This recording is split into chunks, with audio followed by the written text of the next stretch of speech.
क्या आप जानते हैं कि विभाजन के बाद लगभग 15 वर्ष तक मुसलमान भारत से पाकिस्तान और पाकिस्तान से भारत बड़े आराम से आते जाते रहे थे। बहुत से लोग तो बरसों तक तय नहीं कर पा रहे थे कि यहाँ रहें या वहां रहें, यहाँ रहने में लाभ है या वहां। जिसको जहां अच्छा सौदा मिला वो वहां बस गया। मतलब यह कि विभाजन मुसलमानों के लिए दोनों हाथ में लड्डू के जैसा था। यूनानी दवाएं बनाने वाली हमदर्द भी आधी हिंदुस्तान में रह गई, आधी पाकिस्तान चली गई।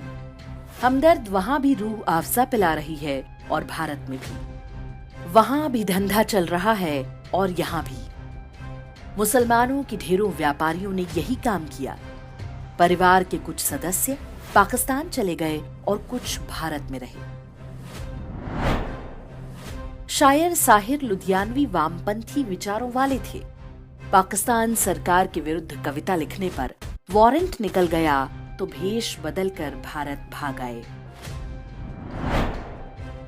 लेखिका कुर्तुल एन हैदर बंटवारे में पाकिस्तान चली गई थी, लेकिन जैसे ही एक पुस्तक में भारतीय संस्कृति के बारे में कुछ अच्छे शब्द लिखने की गलती की, वहां के मुल्लाओं ने उन्हें खदेड़ दिया। वर्ष 1959 में वो भी भागकर भारत आ गईं। उसी साल शायर जोश मलिहाबादी के मन में अपने दारुल इस्लाम अर्थात पाकिस्तान के लिए प्रेम जागा और वो भारत छोड़कर चले गए।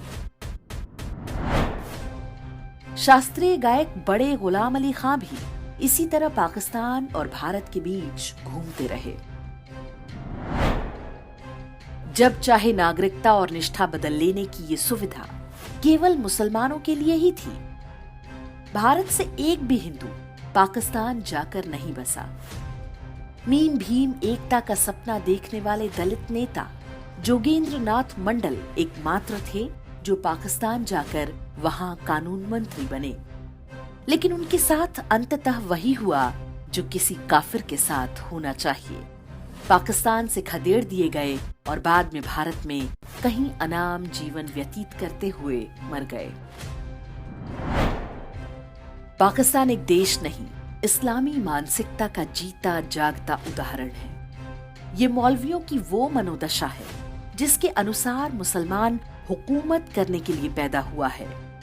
वो जहां भी रहेगा या तो हुकूमत करेगा या हुकूमत पर कब्जा करने के लिए संघर्षरत रहेगा।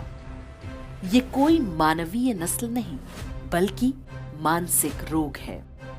विश्व के किसी भी कोने में रहने वाला कोई व्यक्ति मजहब बदलकर ईमान वाला बन सकता है और इसके साथ ही उसकी मानसिकता और व्यक्तित्व पूरी तरह बदल जाता है। वो स्वयं को उन मुस्लिम आक्रमणकारियों के साथ जुड़ा हुआ अनुभव करने लगता है जिन्होंने उसके ही हिंदू पूर्वजों पर अमानवीय अत्याचार किए। सच्चाई यही है कि उपमहाद्वीप की लगभग 99% मजहबी आबादी कुछ पीढ़ी पहले तक हिंदू थी, यहाँ तक कि पठान भी। आज जब कोई मजहबी व्यक्ति एहसान जताता है कि उसके पूर्वज पाकिस्तान नहीं गए और भारत को अपनी मातृभूमि चुना, तो समझ जाइए कि वो कितना बड़ा धूर्त और पाखंडी है। मुसलमानों में कट्टरपंथी मौलानाओं की अलग धारा चलती है। जिन्हें हम सामान्य मुसलमान समझते हैं वो इनके एक तरह से गुलाम हैं। मिर्जा मोहम्मद रफी सौदा का एक शेर है जो उन्होंने कभी अवध के नवाब के दरबार में अर्ज किया था। हो जाए अगर शाहे खुरासां का इशारा, सजदा न करूं हिंद की नापाक ज़मीं पर। यह अधिकांश भारतीय मुसलमानों की भावनाओं की सटीक अभिव्यक्ति है। और एक हम हिंदू हैं जो सोचते हैं कि स्कॉलरशिप बांटने से उनको भारत के प्रति निष्ठावान बनाया जा सकता है।